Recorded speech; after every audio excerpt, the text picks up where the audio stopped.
wrap up of Venezuela. What happened to all those people we helped anyway? And a look forward at what's coming up next. That's right here on today's Hot Zone. This is the Hot Zone.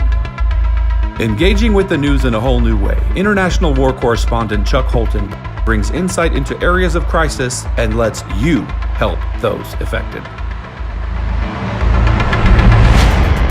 Hey folks, Chuck Holton here. I am back in my studio at home and it's a mess. It got all taken apart while I was gone, so it's going to take me a little bit to get it all put back together. But in the meantime, I just wanted to give you a quick wrap up of my trip to Venezuela. As I said yesterday in this podcast, it's very emotionally draining to be on a mission like that because you're just surrounded by so many people that need help and need so much help. And I just don't have unlimited resources. So we helped a lot of people. We helped all the people we could. And part of the reason we were there was to kind of work out a way to help even more people. To go from helping in the dozens to helping in the thousands. And that's what we did. So I went out with a team from Operation Blessing. We got there, I was there over a week and started making assessments of what the need was and where the need was greatest and how could we help.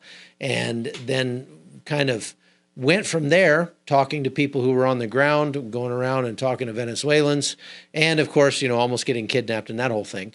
But anyway, what I decided to do for the podcast was just choose some people that I could help. Just choose some people that God put in front of me. Don't try to help everybody, but just help a few, and not just give them a little bit that would get them through to tomorrow.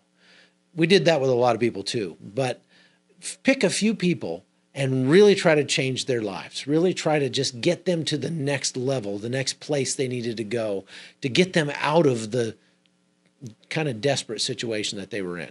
And that's what we did. So we picked those four. There's actually more, but let's talk first about the four girls we picked.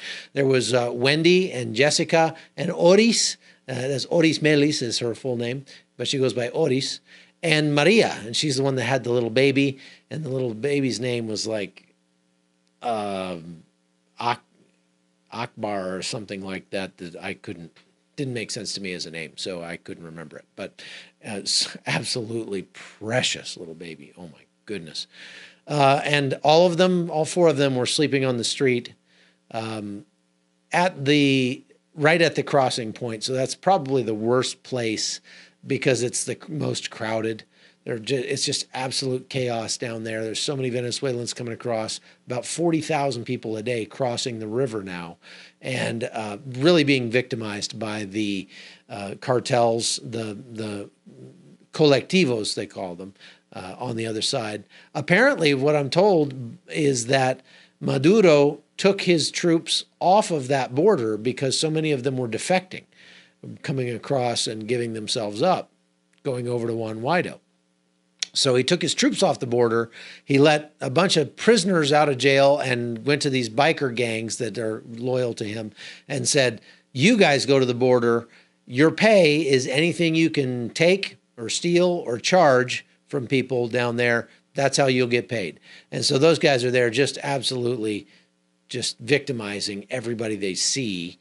And the problem is, if Maduro goes away tomorrow, like I said yesterday, I think, it's not going to be over, because if the military is on the side of the new president, those gangs are not going to want to give up control. And they've got military weapons, and they're organized, and they've got now a lot of money. And so it's not going to be pretty, whatever happens. Okay. So we picked these four girls. We took them shopping. We kind of hired them. I kind of hired them to help some other people rather than just handing them some money or something like that. They came with me to the grocery store. We went shopping. You saw that episode. If you haven't, go see it. It's awesome. They just had a great time. And then we took it out to this family with 9 children that was also sleeping on the street and gave them the diapers and medicines and groceries and little things for the kids, cold milk and things like that they probably hadn't had in a while. And the girls absolutely loved giving that stuff away. They had so much fun. So then I rewarded them by cashing in some of my Hilton Honors points and putting them up in a hotel for the night. Several of them had never been in a hotel. They were extremely excited about the elevator ride. I thought that was funny. There's some. They ran all over that hotel. They just had a great time that night and into the next day. And while we were there, I told them, look, there's a couple of computers here. Get on the computers, do some research, figure out what you want to do next. Let's get you guys off the street for good. And I put out the call on social media to you guys watching, and a lot of people responded, and we raised enough money to really change their lives. So Maria and her baby and Wendy were both from the same area, Valencia in Venezuela. They decided they wanted to go back home. So we gave them what they needed to get them back home. Now, that turned into an absolute fiasco. I'll just explain it in short form here. But Wendy, I asked her, what's the best way for me to give you money? I've got Colombian pesos and I've got US dollars. What's better in Venezuela? And she said, well, dollars are definitely better in Venezuela. They're like the gold standard. So I gave her the money she needed. It was like $40 to get her bus ride home. She crossed into Venezuela. She went to the bus station and she tried to change that money into Venezuelan money so she could pay for her bus tickets. And somebody said, where'd you get that money? And she said, well, I got it in Colombia. And they said, we're not going to change that over here. We're not going to accept that, which is weird because normally they'd be very happy to accept US dollars. And Wendy, I don't think she really kind of got, I don't know if she's done it, but she's 17. She hadn't been around a whole lot. So she was like, oh, okay. They said, you got to go back into Colombia to change that money. She said, oh, okay. So she started to cross back across the border. Well, apparently the person that was supposed to be the money changer called the colectivos and told them, hey, there's this girl coming. She's got US dollars. When she got to the border, they grabbed her and they said, we want your money. Well, thank God we were all praying for Wendy, because at that moment, a friend of hers showed up who was a very, I would call her a firecracker, another lady, but a very strong-willed lady. She saw that they had grabbed Wendy and she went over and just went crazy on them. In Panama, we'd say she went rakataka on them. And Wendy was able to run off and get away with her friend. So they didn't take her money, but they really scared her badly. And so she called me back across on the Colombian side and said, I don't know what to do. I'm stuck here now. And I'm afraid to go back across into Venezuela because they know who I am now. They're going to rob me or worse.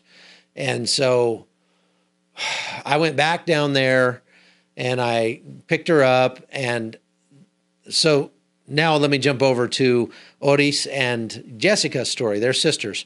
And they wanted to go to Pereira, which is on the other side of Colombia, because they have family there. You paid for them to get bus tickets. And it was like $160 for the two of them, $180, something like that, for the two of them to get their bus tickets, because it's all the way the other side of Colombia. And they were going to leave early in the morning, yesterday morning, to go and get on the bus and go make that bus journey.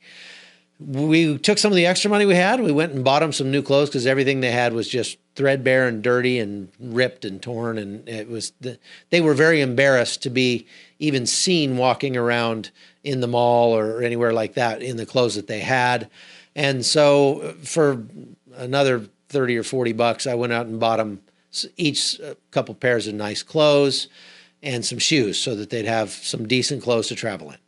That, again, was due to the largesse of the people who watch this podcast. So thank you very much from Oris and Wendy and Jessica. We're going to stay in the city. I wanted to put them up in the city so that they could be near the bus station, get on the bus early in the morning and go. So I got another hotel room, but I didn't want to spend a lot of money getting a super nice hotel room. So I got them a safe hotel, a nice hotel that was much, much cheaper than the Hampton Inn where I was staying. So it didn't cost very much at all. We got one room and put the two girls up in there. But then when Wendy found out, when we found out what happened to Wendy, I drove back out and picked Wendy up and brought her over and let her stay there again too. I couldn't find Maria. She was out there somewhere. I think she had gotten a place to stay that night, so she wasn't on the street with her baby. Anyway, Wendy and the other two sisters stayed there that night. The next morning, I picked Wendy up, took her back to the border so that she could get across. And that's when Maria decided she was going to go across with her. But then we found out that the bridge they wouldn't be allowed to cross on the bridge. We had thought that maybe we could talk them into letting these girls cross at the bridge, but they wouldn't. The bridge was not letting anybody across that day. So she said, well, I'll just stay here and sleep on the ground for another 2 weeks until they open the bridge, or whichever comes first. And I was like, no, not happening, nothing doing. So I got Wendy and Maria in touch with some pastor friends in Cucuta, where I went to church on Sunday, and they said, don't worry about it, we'll take care of it. And the pastor said that her husband would, he has a store across in Venezuela, and he's able to cross without too many problems at all. So the pastor would have her husband go pick up Wendy and Maria and the baby and take them across the river, the illegal route, and get them in safely, make sure they got on the bus, and send them off home. That will hopefully happen this morning, the morning you're watching this podcast. And so please be praying for Wendy and Maria and that little baby, because they've got a very tough, they're going back to what they tried to escape from, because it was just so bad right there. And they don't have any family to go to in Colombia like the other two girls did. And they just didn't have much in the way of options. But I was able to, I gave her some extra money, and I said, the living wage the average wage where she comes from in Venezuela is like $4 a month. So with $50, she and her whole family can survive for several months, and hopefully within several months, they'll have a new president in Venezuela and things will be getting better. So that was the best I could do for her. We prayed for her, we sent her off, and I'm hoping that she's on the bus as I speak right now, and she's on her way home. We'll keep praying for that. The other two girls made their 20-plus hour bus ride, and just recently, I just got back from the airport, got a text from them saying we made it. They sent pictures and said, we're here, and thank you so much. They are so, so grateful for what you've done for them. You've really changed people's lives on this trip. Operation Blessing got their stuff all arranged, got their supplies coming in, and on, I guess, Tuesday was their first day of distribution. And they went out to the area where the walkers are going by on that road going to Bogota, and started handing out food and water and socks. And they had a team of doctors that did medical care for everybody. They prayed with everybody. They really did a great job at meeting the needs of those people. The thing that really got me about all those people that are walking is just how many mothers with children there are. And I just wanted to say, where are the fathers? Where are the fathers? You ask them and they just go, the father's not around. I wish that I could say that I'm appalled that Venezuelan men are that way. In reality, I'm appalled that so many men around the world are that way. They are very happy to procreate, but they're not men enough to actually take care of their own children. They're not man enough to support the woman who bore their children. They're not man enough to protect and provide and give affection to the woman who would be happy to grow old with them and make them happy and share life with them. You know, those men are the ones who are missing out. The women are suffering and the children are suffering, but it's the men who are missing out. Now, I did meet one family that had the father there and a whole bunch of kids, and they were marching along, and they were the happiest family ever. And I just want to show you the video from that, because the guy was absolutely photobombing me the entire time I was trying to do my stand-up with this funny little Elmo doll, and you just got to see this. You know, they say if you want to understand somebody that you should really walk a mile in their shoes. And so that's what I'm doing out here on this highway, very busy road, is walking with this Venezuelan family with a bunch of children. This is all one family. They're walking from the border all the way to Bogota, about 500 kilometers. The problem with walking a mile in somebody's shoes is that so many of these people are really walking without shoes, or maybe just in flip-flops. And so Operation Blessing has set up a point up ahead that will help these people with medical care and food and water and love in the form of prayer and other materials. And that's really what it's all about, helping these people just because we love them. We don't have to agree with their politics. We don't have to agree with their reasons for doing this. We don't have to, really understand all the complexities of that. We just love them. Okay, so that is what we have for today, folks. It was a very long and not arduous for me, just draining for me trip. So I'm going to try to just rest and recharge over the weekend. And then next week, I'm trying to get to the border with New Mexico, because there are some interesting things happening there.